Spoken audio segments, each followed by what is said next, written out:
فأنا ناصح لإخواني بالصدع بالحق تبيض وجوههم. السكوت في مسألة الحزبية يضرها، فاصدع بما تؤمر وأعرض عن المشركين. سلامي على دماج ورجالها والشيخ يحيى ودار العلم يا سعد بانيها. بسم الله الرحمن الرحيم. إن الحمد لله نحمده ونستعينه ونستغفره ونعوذ بالله من شرور أنفسنا وسيئات أعمالنا. من يهده الله فلا مضل له ومن يضلل فلا هادي له. أشهد أن لا إله إلا الله وحده لا شريك له وأشهد أن محمدا عبده ورسوله صلى الله عليه وعلى آله وأصحابه ومن تبعهم بإحسان إلى يوم الدين. أما بعد. Ikhwanil kiram rahimani wa rahimakumullah. Alhamdulillah, kita memuji Allah Subhanahu wa taala dengan puji-pujian yang banyak. Memuji Allah Subhanahu wa taala atas semua sifat-sifat kesempurnaannya. Kita memuji Allah Subhanahu wa taala atas semua kenikmatan-kenikmatan yang telah diberikan kepada kita, baik yang kita ketahui maupun kenikmatan-kenikmatan yang kita berada di atasnya yang tidak kita sadari. Karena nikmat akhwani fillah secara umum ada 3 macam. Dikatakan oleh Imam Ibnul Qayyim rahimahullahu taala dalam kitab beliau Al-Fawaid bahwasanya nikmatun thalathah. Nikmat-nikmat itu ada 3 jenis. Yang pertama, nikmatun hasilatun ya'lamu bihal abdu, yaitu nikmat yang sudah didapat yang hamba tersebut mengetahuinya. Nah, nikmat yang pertama ini tentunya sangat jelas untuk setiap muslim mensyukurinya. Karena dengan kesyukuran tersebut akan tetap nikmat yang telah diberikan, dan dengan kesyukuran tersebut dia mendapatkan janji untuk mendapatkan tambahan. Demikian pula dengan kesyukuran tersebut dia akan bisa meraih keridhaan Allah Subhanahu wa taala. Sebagaimana Allah Subhanahu wa taala tegaskan, in takfuru fa innallaha ghaniyyun 'ankum wa la yarda li'ibadihi al-kufr wa in tashkuru yardahu lakum. Apabila kalian kufur, maka sesungguhnya Allah Subhanahu wa taala itu tidak butuh kepada kalian, dan Allah Subhanahu wa taala tidak ridha hamba-hambanya berbuat kekufuran. Dan apabila kalian bersyukur, maka Allah Subhanahu wa taala akan ridha kepada kalian. Ini jelas. Yang pertama, keadaannya jelas, kewajibannya jelas, yaitu nikmatun hasilatun ya'lamu bihal abdu. Nikmat yang sudah didapat, sudah dirasa, dan hamba ini memang betul-betul menyadarinya dan mengetahuinya. Karena mengetahui kenikmatan itu sebagai nikmat, ikhwan, itu landasan utama untuk seseorang bisa bersyukur. Karena banyak manusia tidak menyadari kenikmatan yang telah dia dapat. Adapun nikmat yang kedua, kata Ibnul Qayyim rahimahullahu taala, nikmatun muntaziratun yarjuha, yaitu kenikmatan yang diharapkan, kenikmatan yang masih ditunggu, yang dia berharap-harap untuk mendapatkannya. Dan kita semua akan mesti ada nikmat yang kita tunggu-tunggu, baik berkaitan dengan hal-hal duniawi, terlebih lagi dengan hal-hal ukhrawi. Kita senantiasa mengharapkan kenikmatan dari sisi Allah Subhanahu wa taala. Dan kenikmatan yang ditunggu ini ikhwan, di antara sebab untuk bisa mendapatkannya adalah dengan mensyukuri nikmat yang telah didapat.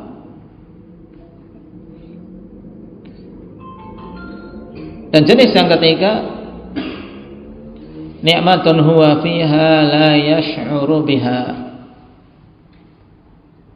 Kenikmatan yang dia berada di atasnya tapi sayang dia tidak menyadarinya.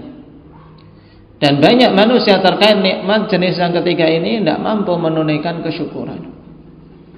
Kenapa? Karena dia tidak sadar tentang nikmat yang dia miliki, tidak merasa nikmat tersebut ada pada dirinya.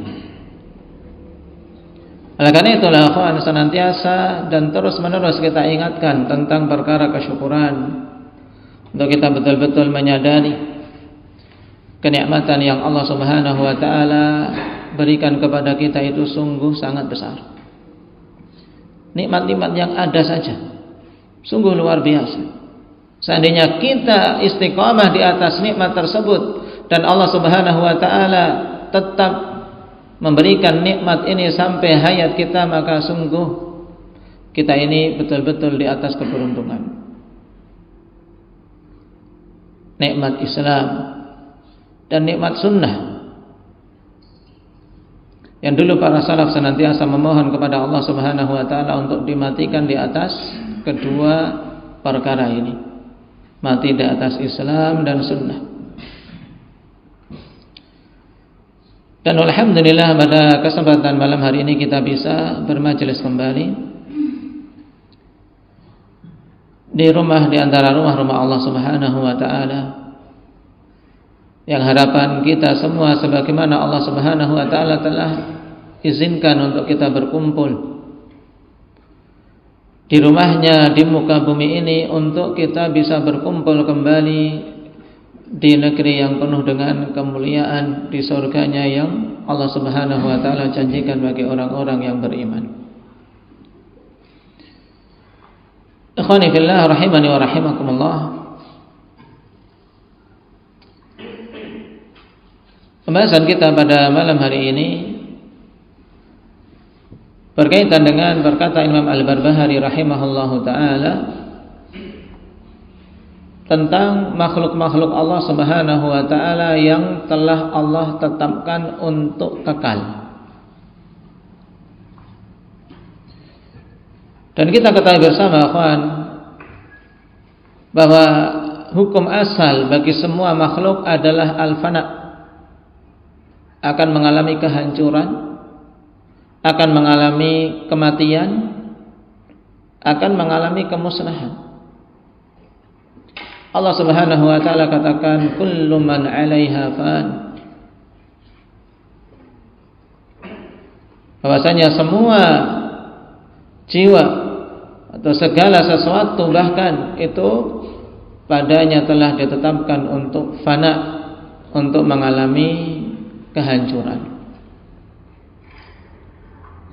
Dan terkait apa-apa yang bernyawa, jelas sekali Allah Subhanahu wa taala telah mengulang-ulang dalam firman-Nya, kullu nafsin dha'iqatul maut. Diulang dalam 3 tempat di dalam Al-Qur'an. Yang kalau kita mau memperhatikan akhwan, Allah Subhanahu wa taala telah ulang ayat ini, kullu nafsin dha'iqatul maut. Setiap jiwa itu mesti akan merasakan kematian. Yang pertama di bagian awal Al-Quran, yaitu di surat Ali Imran. Kemudian Allah Subhanahu wa taala ulang kembali di pertengahan di surat Al-Anbiya. Kemudian Allah Subhanahu wa taala ulang di sepertiga akhir di surat Al-Ankabut. Untuk apa? Untuk kita senantiasa ingat ketika kita membaca Al-Quran dari awal dan akhir, diingatkan tentang fenomena yang mesti akan kita lalui. Namun banyak sekali manusia yang lalai, bahwasanya setiap jiwa mesti akan merasakan kematian. Telah banyak orang-orang yang kita kenal mendahului kita, Dan itu cukup sebagai penasihat bagi kita semua, bahwa keadaan kita pun akan seperti mereka, cepat atau lambat. Maka sebaik-baik seorang hamba qanifillah adalah mereka-mereka yang senantiasa mempersiapkan diri untuk bisa menghadap Allah Subhanahu wa taala dengan bekal yang menjadi sebab keselamatannya. Sebagaimana dalam ayat yang kita baca dalam salat maghrib tadi, Allah Subhanahu wa taala katakan, ya ayyuhal insanu innaka kadihun ila rabbika kadhan famulaqih. Wahai manusia, sesungguhnya kalian itu kadih. Kalian itu di dunia ini yaitu bekerja, berupaya, beramal. Dan kita semua akhwan di dunia ini memang memiliki amalan. Tidak ada yang kemudian sejak lahir sampai mati tidak sama sekali apa berbuat. Mesti ada perbuatan yang dia lakukan. Entah itu perbuatan yang baik atau perbuatan yang buruk. Karena memang manusia dalam usaha yang dia lakukan bermacam-macam. Inna sa'yakum lasyatta. Usaha kalian di dunia ini sangat bermacam-macam. Tapi yang jelas akhwan, Allah Subhanahu wa taala katakan famulaqih, semuanya sama di sini. Innaka kadihun ila rabbika kadhan famulaqih. Kalian di dunia berupaya, beramal, dan akan berjumpa dengan Rabb kalian kelak di hari kiamat. Famulaqih, mesti akan berjumpa dengan Allah Subhanahu wa taala. Disitulah kita semua akan melihat hasilnya, melihat apakah hal-hal yang kita perbuat ini bisa menjadi sebab untuk kita selamat, ataukah malah sebaliknya, wal'iyadzubillah. Ini hukum asal makhluk-makhluk Allah Subhanahu wa taala, semuanya fana, semuanya mengalami kehancuran. Yang bernyawa akan mengalami kematian. Namun di sana Allah Subhanahu wa taala kecualikan. Ada makhluk-makhluk Allah Subhanahu wa taala yang Allah ciptakan dan Allah kehendaki memang untuk kekal, tidak mengalami kematian. Namun kekekalan makhluk-makhluk ini tentunya berbeda dengan kekekalan Allah Subhanahu wa taala. Sebab kekalnya Allah Subhanahu wa taala, dialah Al-Hayyu, zat yang maha hidup dengan kehidupan yang sempurna yang tidak diawali dengan ketidakadaan dan tidak diakhiri dengan kematian. Kekekalan yang sifatnya dzatiyah. Allah Subhanahu wa taala zat yang maha kekal. Dan di antara nama Allah Subhanahu wa taala yaitu apa? Al-Akhir. Wa laisa ba'dahu syai'. Zat yang maha kekal. Tapi kekekalan Allah, kekekalan yang sifatnya dzati. Nah, sifat dzatiyah bagi Allah Subhanahu wa taala. Adapun makhluk-makhluk yang akan kita sebutkan nanti ya khonifillah, yang dibawakan oleh Imam Al-Barbahari rahimahullah ta'ala, itu adalah kekekalan yang memang Allah Subhanahu wa ta'ala kehendaki. Adapun sifat pada asalnya, kalau Allah tidak menghendaki kekal, tidak akan kekal. Ini kekekalan makhluk. Kata Imam Al-Barbahari rahimahullah ta'ala, wa kullu syai'in mimma aujaballahu alaihi al-fana yafna illa al-jannata wan nara wal arsha wal kursiyya wal lawha wal qalama was sur. Laisa yafna syai'un min hadza abada. Kata beliau, segala sesuatu dari perkara-perkara yang Allah Subhanahu wa taala ciptakan yang ditetapkan untuk binasa, maka mesti akan binasa. Sebagaimana ayat tadi, kullu man 'alaiha fan. Taib, semuanya akan binasa illal jannah, kecuali yang pertama kata beliau al jannah, surga, wan nara dan neraka, wal arsh serta arsh, kemudian kursi, al lauh yaitu lauhul mahfuz, wal qalam pena penulisan takdir, wasur yaitu sangkakala yang ditiup oleh malaikat Israfil.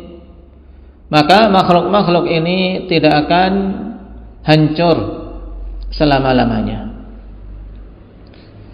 Nah, sebelum kita masuk membahas pada masing-masing dari makhluk-makhluk tersebut, ikhwan, Imam Al-Barbahari rahimahullah ta'ala bawakan pembahasan ini dalam Syarh Sunnah beliau sebagai bentuk bantahan kepada orang-orang Jahmiyah yang mereka berpendapat bahwasanya surga dan neraka itu akan hancur.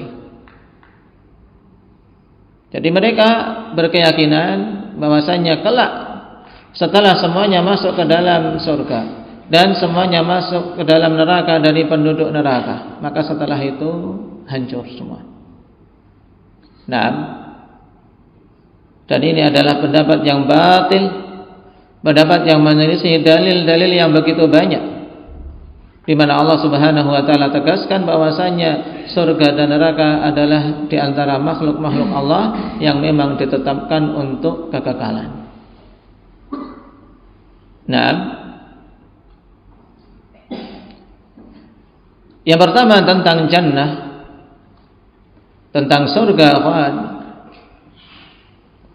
Allah Subhanahu wa taala ciptakan surga sebagai negeri yang diperuntukkan bagi hamba-hambanya yang beriman, bagi hamba-hambanya yang taat kepada Allah Subhanahu wa taala. Dan dalam banyak ayat Allah telah hasung kita semua agar berlomba-lomba untuk bisa meraihnya. Di antaranya pada firman-Nya, wasari'u ila maghfiratin min rabbikum wa jannatin 'arduhas samawati wal ard u'iddat lil muttaqin. Bersegeralah kalian menuju pengampunan dari Rabb kalian, dan bersegeralah untuk menuju surga Allah Subhanahu wa taala.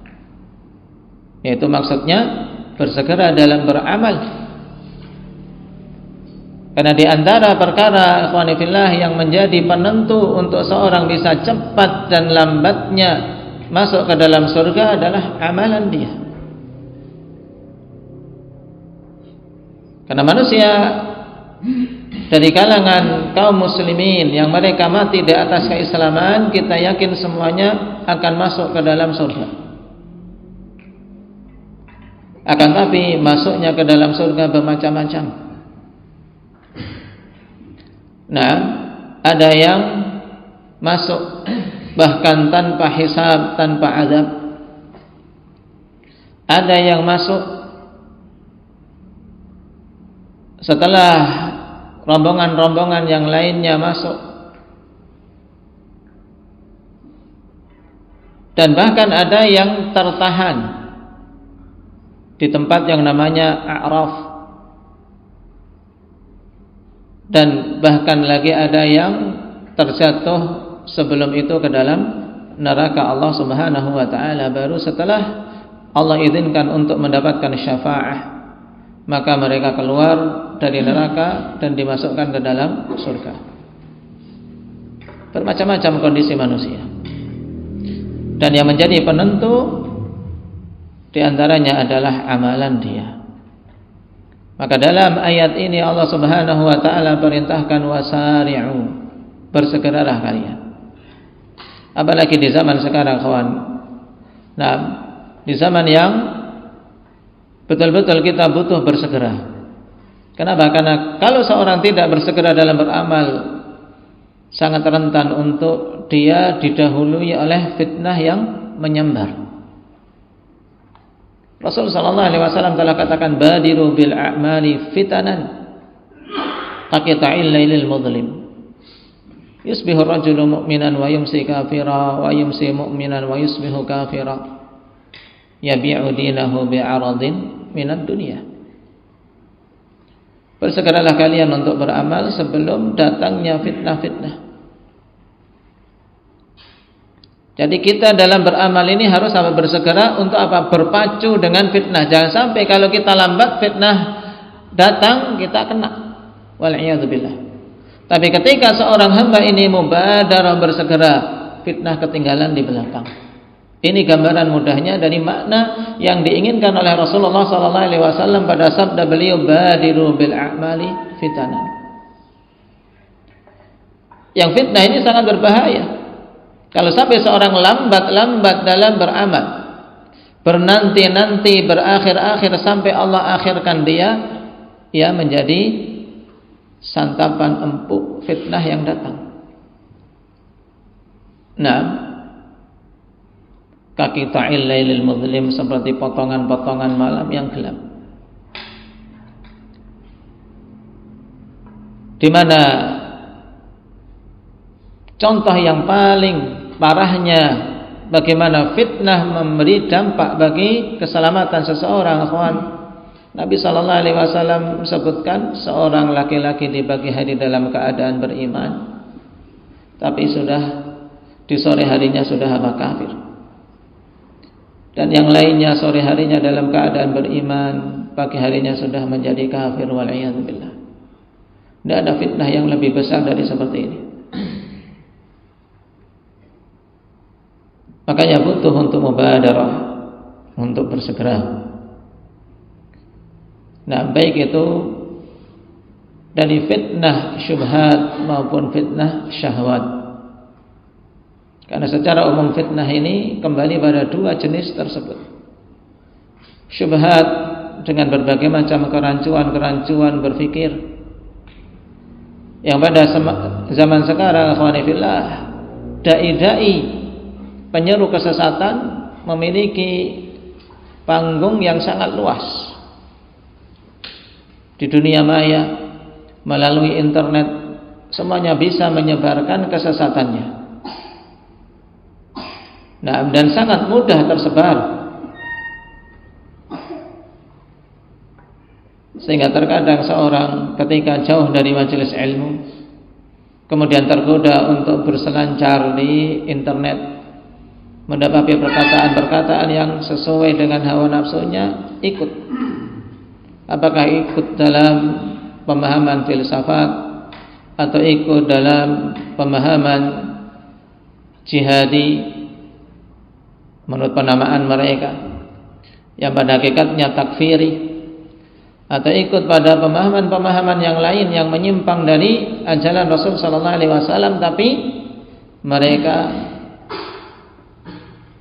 menampilkan diri seakan-akan dialah yang di atas kebenaran. Dan di antara sebab untuk selamat dari ini, akhwan, yaitu mubadarah bil a'mal, bersegera dengan amalan saleh. Demikian pula fitnah syahwat apalagi. Nah, para pemuda-pemudi, bahkan orang-orang tua pun tidak boleh merasa aman dari fitnah syahwat yang dijajakan di media-media sosial. Nasallallahu al-afiyata wassalamah. Betapa banyak fitnah ini telah memakan korban. Apakah itu penghafal Al-Quran, ataukah itu penuntut ilmu, ataupun seorang sunni yang pada awalnya dia istiqamah di atas sunnah kemudian menyimpang karena fitnah syahwat. Allah Subhanahu wa taala perintahkan untuk bersegera, jangan berlambat-lambat. Dan juga di antara dampak berlambat-lambat dalam beramal, akhwan, Rasulullah sallallahu alaihi wasallam tegur ketika ada sebagian sahabat beliau yang duduk-duduk di akhir masjid, saudara-saudaranya ke depan menyambung dengan majelis, tapi dia layah-layah mungkin gambarannya di belakang sana. Karena dalam hadis fi mu'akhiril masjid, di bagian akhir masjid. Maka Nabi sallallahu alaihi wasallam katakan taqaddamu, maju. Kemudian Rasulullah sallallahu alaihi wasallam katakan yang ini butuh untuk kita renungkan. La yazalul qaum yata'akhkharun hatta yuakhirahumullah. Senantiasa suatu kaum itu berakhir-akhir sampai Allah Subhanahu wa taala akhirkan dia. Berakhir-akhir ini memiliki makna yang sangat luas, kawan. La yazalul qaum yata'akhkharun hatta yuakhirahumullah. Baik berakhir-akhir yang secara hissi memang jelas dia suka akhir-akhir kalau datang sholat. Ini biasanya akan jadi jadi kebiasaan. Akhirnya menjadi hobi terlambat, hobi masbuk. Nah, sehingga kalau nggak masbuk itu nggak mantap. Nah, ini di antara bukti kebenaran sabda Nabi sallallahu alaihi wasallam, la yazalul qaum yata'akhirun hatta yuakhirakumullah. Senantiasa suatu kaum berakhir-akhir sampai Allah akhirkan. Karena kita diperintahkan bersegera, tapi hamba ini malah memilih yang berakhir-akhir. Akhirnya terlambat terus sampai wal'iyadzubillah bisa, akhwan. Jika Allah Subhanahu wa taala tidak segera berikan taufik dan hidayah kepada si hamba ini, ia bisa terseret dengan dengan arus fitnah. Demikian pula berakhir-akhir yang sifatnya maknawi, berakhir-akhir dalam menerima kebenaran, berakhir-akhir dalam melaksanakan nasihat. Nantilah. Nah, karena biasanya seperti ini di saat dia ingin melakukannya, sudah tidak bisa lagi, sudah ditutup kesempatannya atau tidak diberi kemampuan untuk melakukannya. Wa nuqallibu afidatahum wa absarahum kama lam yu'minu bihi awwala marrah. Kami bolak-balikkan pandangan mereka dan hati mereka disebabkan tidak mau beriman di awal pertama kali kebenaran datang. Akhirnya ketika ingin menyambut kebenaran, hatinya sudah terbalik, sudah tidak bisa lagi. Wal'iyadzubillah. Makanya perintah Allah Subhanahu wa taala ini penting untuk itu betul-betul kita camkan. Bukan hanya di bulan Ramadan kita berpacu, kita berlomba-lomba dalam kebaikan, dalam setiap waktu. Wasari'u ila maghfiratin min rabbikum wa jannah. Menuju pengampunan Allah dan surganya. Arduha samawati wal ard, yang luasnya seluas langit-langit dan bumi. Uiddat lil muttaqin, yang dipersiapkan bagi orang-orang yang beriman. Dan lafaz uiddat lil muttaqin ini menunjukkan bahwasanya surga telah tercipta. Ketika Allah Subhanahu wa taala katakan dipersiapkan bagi orang yang bertakwa, berarti surga itu telah tercipta. Untuk apa diciptakan dalam keadaan belum tegak hari kiamat? Kita yakin padanya hikmah. Dan di antara hikmah yang sangat jelas sebagai pendorong bagi orang-orang yang beriman untuk semakin bersemangat bahwasanya perkara yang dijanjikan sudah ada. Perkara yang dijanjikan kepada kalian sudah ada, sudah tercipta. Tidak perlu ada keraguan sedikit pun. Dan Allah Subhanahu wa taala telah tegaskan tentang kekekalan surga khanifillah ketika menyebutkan kenikmatan-kenikmatan di dalamnya. Innal ladzina amanu wa amilus solihat ulaika hum khairul bariyah jazaohum 'inda rabbihim jannatu 'adnin tajri min tahtihal anharu khalidina fiha abada radhiyallahu anhum wa radu 'anhu dzalika liman khasyiya rabbah. Sesungguhnya orang yang beriman dan beramal saleh, mereka adalah sebaik-baik makhluk. Balasan bagi mereka adalah surga. yang mengalir di bawahnya sungai-sungai, mereka kekal di dalamnya selama-lamanya. Perhatikan bagaimana Allah Subhanahu wa taala berikan penguat dalam khabar ini, ikhwan. Pada dasarnya seorang mukmin cukup ketika dikatakan khalidina fiha. Mereka kekal di dalamnya. Nah, tapi masih Allah Subhanahu wa taala tekankan lagi abadah. Selama-lamanya, kekal ya selama-lamanya. Untuk apa, kawan? Untuk menghilangkan syak yang senantiasa ditimbulkan oleh syaitan tentang kekalnya surga ini. Padahal seorang kalau yakin surga itu kekal, kawan, nah, maka dia tidak akan ingin untuk apa menukarnya dengan sebesar apapun dari kenikmatan dunia. Walaupun yang dia kejar dari nikmat surga itu mungkin yang paling rendahnya. Nah, mungkin yang paling rendahnya sudah.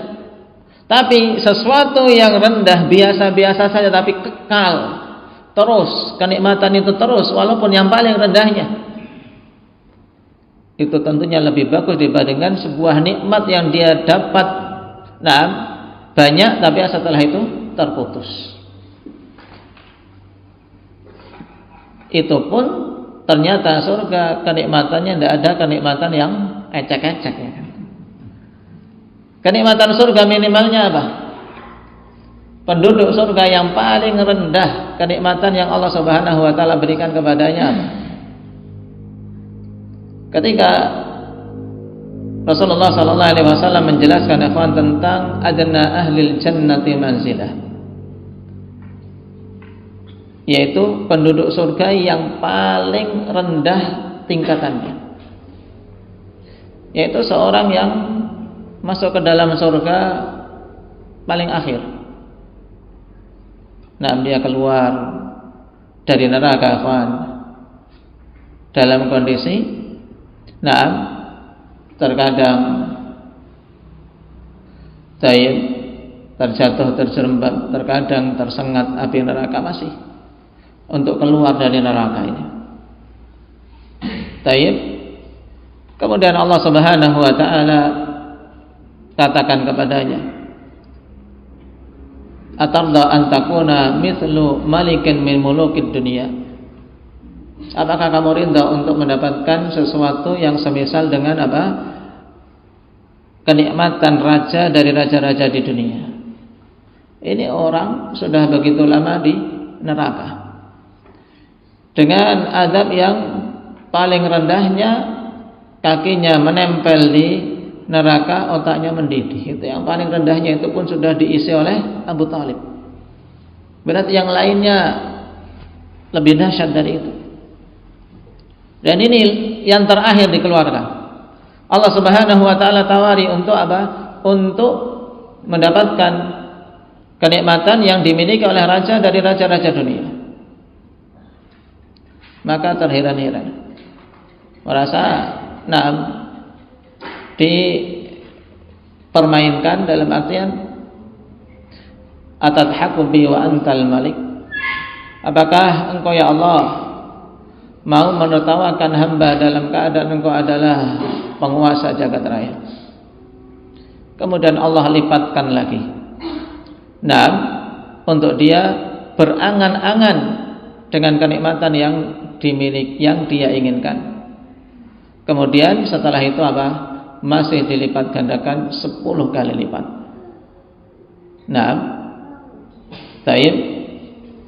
Jadi itu yang paling ringannya dari nikmat penduduk surga. 10 kali lipat kenikmatan yang dimiliki raja paling luar biasa di dunia. Oleh karena itulah, kawan, yang seperti ini jangan sampai seorang rindu untuk ditukar dengan kenikmatan-kenikmatan yang sejenak, sekejap di dunia.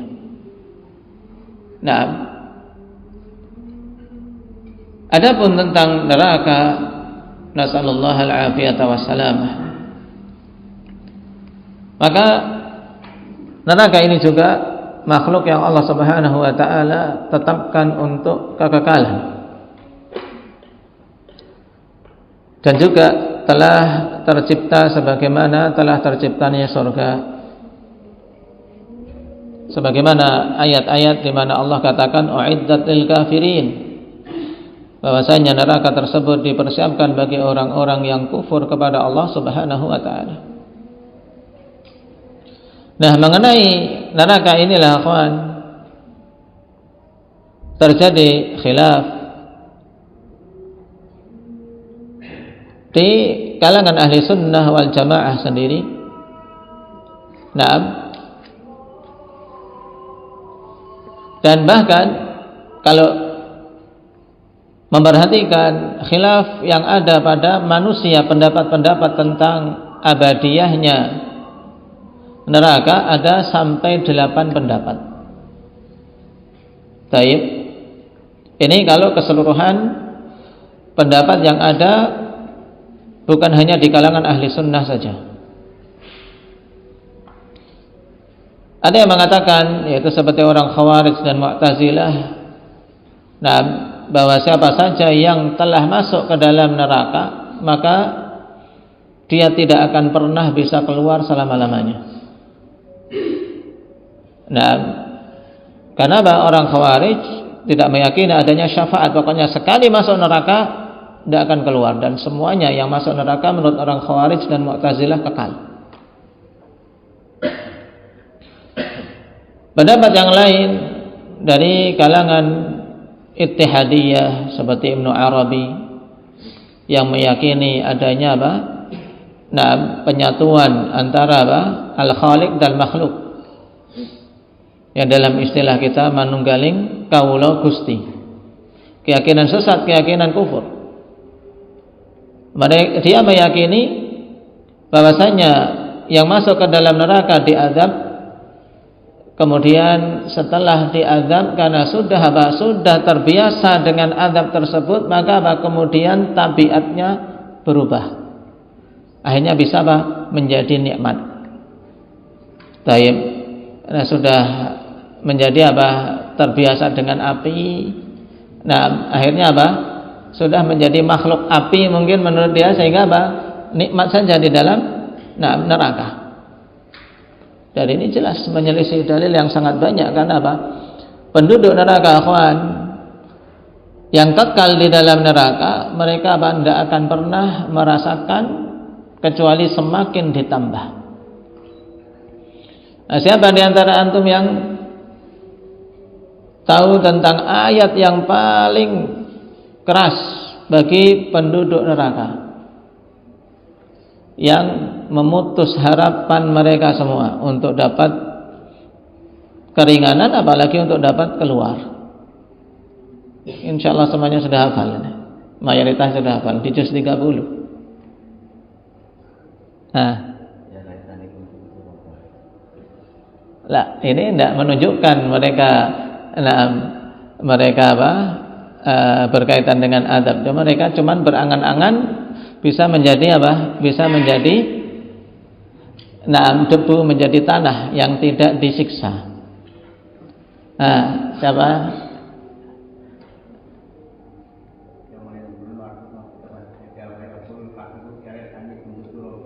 Sama berarti. Sama. Sebelum itu Allah Subhanahu wa taala katakan fadzuqu falan nazidakum illa adzaba. Ini yang paling dahsyat, kawan.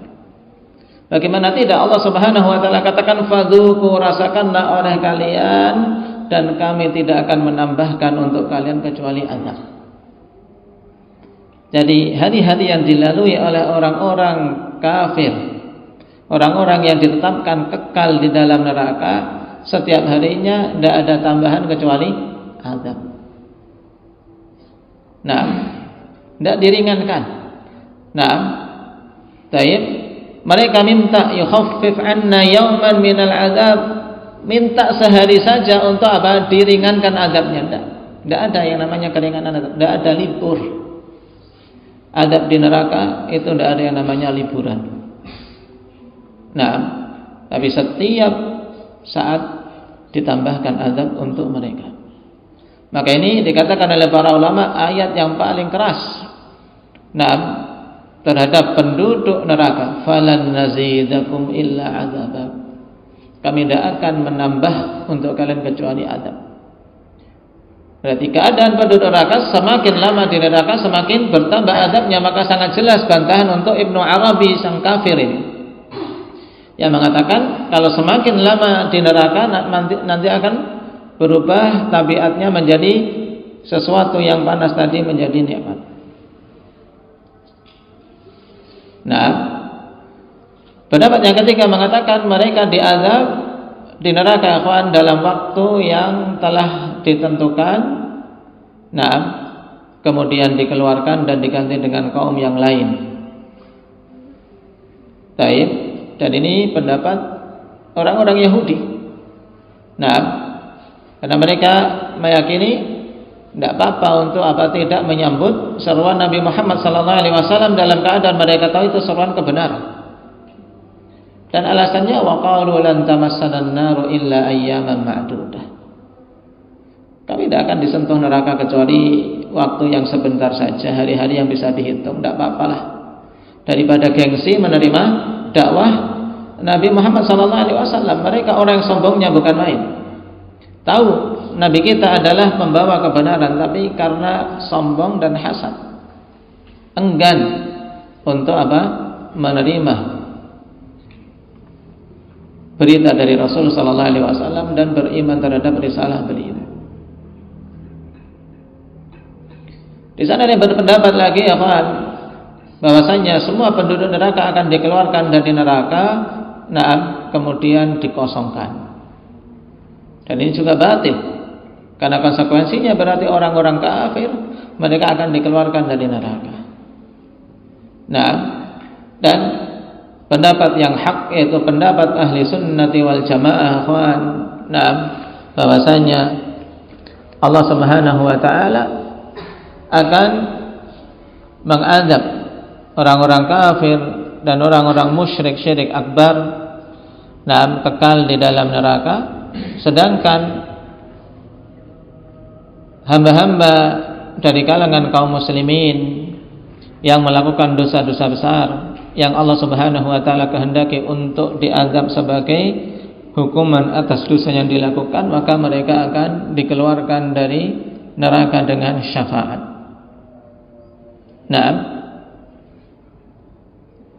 Dengan ini tergabung semua dalil-dalil, karena dalil-dalil dari Al-Quran jelas menunjukkan sifat azab neraka yang kekal. Qala an-naru mathwaakum khalidina fiha.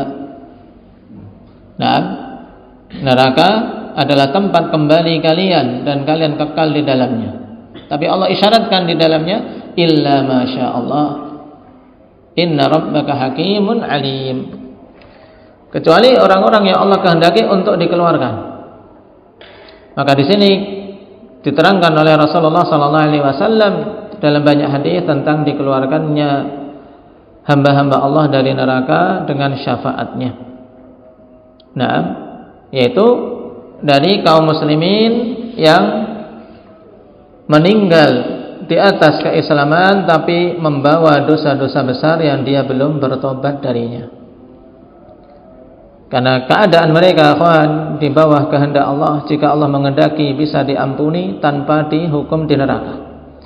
Tapi jika Allah menghendaki lain, maka akan diazab sesuai dengan kadar dosanya. Dan ini keadilan Allah Subhanahu wa taala.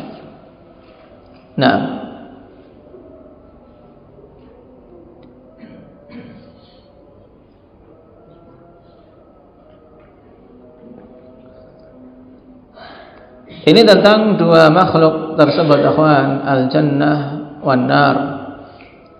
Yang keimanan terhadap keduanya termasuk keimanan pokok dalam rukun-rukun iman kita.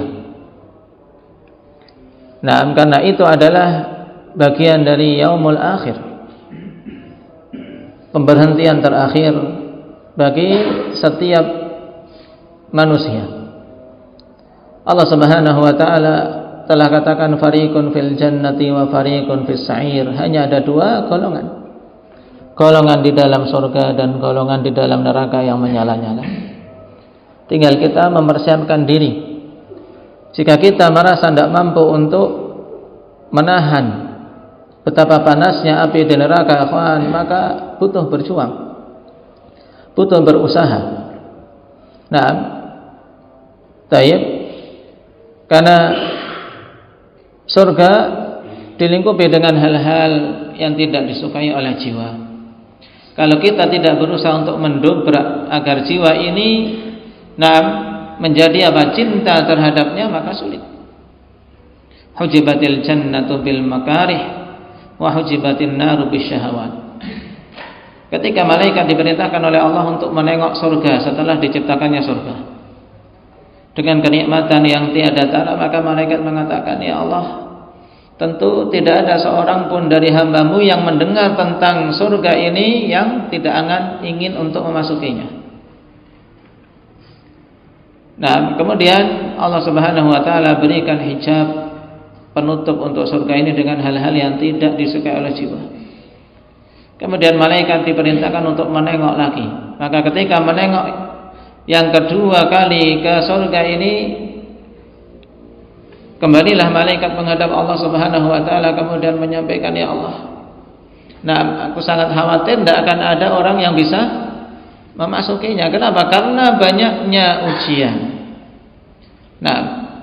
Yang mengelilinginya syahwat. Yang mengelilinginya apa? Makarih. Hal-hal yang tidak disukai oleh jiwa. Taib. Maka butuh untuk kita menundukkan jiwa ini agar mencintai hal-hal yang memang dengannya seorang bisa meraih surga Allah Subhanahu wa taala, walaupun pada asalnya sesuatu yang tidak disukainya. Wudu di saat dinginnya suasana, bangun di saat seorang betul-betul ingin terlelap dengan tidurnya, kemudian menyempatkan waktu di siang hari padahal seorang lagi sibuk-sibuknya untuk sholat, sibuk-sibuk bekerja harus menyempatkan untuk sholat. Dan seterusnya dari hal-hal yang pada asalnya jiwa tidak menyukainya. Cuman dengan mengingat betapa besarnya nikmat yang dijanjikan, akhwan, insyaallah taala kesusahan-kesusahan tersebut tidak ada bandingannya. Bahkan dengan semakin besar kadar kesusahan yang dialami, itu menjadi sebab semakin besar pula pahala yang didapat. Sebagaimana sabda Rasul sallallahu alaihi wasallam kepada Aisyah, "Innama ajruki ala qadri asabik." Hanyalah pahalamu itu sesuai dengan kadar susah payahmu. Bukan berarti susah payah itu dicari, tidak, kawan. Susah payah kita tidak mencarinya, tapi berharap untuk dijauhkan. Tapi ketika seorang mendapatkan kesusahan dalam melakukan amalan, maka itu menambah nilai pahala yang diberikan. Adapun neraka, wal'iyadzubillah, maka dipenuhi dengan syahwat, hal-hal yang disenangi jiwa. Maka butuh untuk seorang bersabar, menyabarkan diri, jangan sampai terkecoh, jangan sampai tergoda sehingga dia mengambil dan menuruti syahwat tersebut yang akhirnya menjerumuskan dia ke dalam neraka Allah Subhanahu wa taala. Dulu para sahabat radhiyallahu alaihim, semangat mereka membubung tinggi. Di antara sebabnya senantiasa diingatkan oleh Nabi tentang surga dan neraka. Makanya Hamdalah mengungkapkan bahwasanya ketika dia berada di sisi Nabi, seakan-akan surga dan neraka itu dipelupuk mata. Semangat luar biasa untuk mendapatkannya. Tapi ketika pulang, ngurus anak, ngurus istri, mengurus kesibukan, dan ini juga dilakukan oleh para sahabat karena kebutuhan hidup manusia. Fanasina katsira, maka kami lupa banyak yang terlupakan, melemah. Tapi butuh apa? Kembali lagi dikuatkan dengan majelis ilmu. Inilah fungsi majelis ilmu. Untuk apa? Menguatkan kembali. Demikian pula fungsi untuk kita berjamaah dalam salat, menguatkan kembali fungsi adanya salat Jumat setiap pekan, mendengarkan mau'izah untuk menguatkan kembali agar apa? Agar ingat di sana ada negeri kekekalan yang butuh kita persiapkan. Nah, taib, apakah surga yang diharapkan ataukah neraka yang dia rela untuk teradab di dalamnya, wal'iyadzubillah. Barakallahu fikum. Mungkin kita ambil dua ini dulu, kawan. Adapun tentang arsy dan seterusnya, insyaallah kita ambil pada pertemuan yang akan datang. Walhamdulillahirabbil alamin. Kalau ada pertanyaan, tafadhol.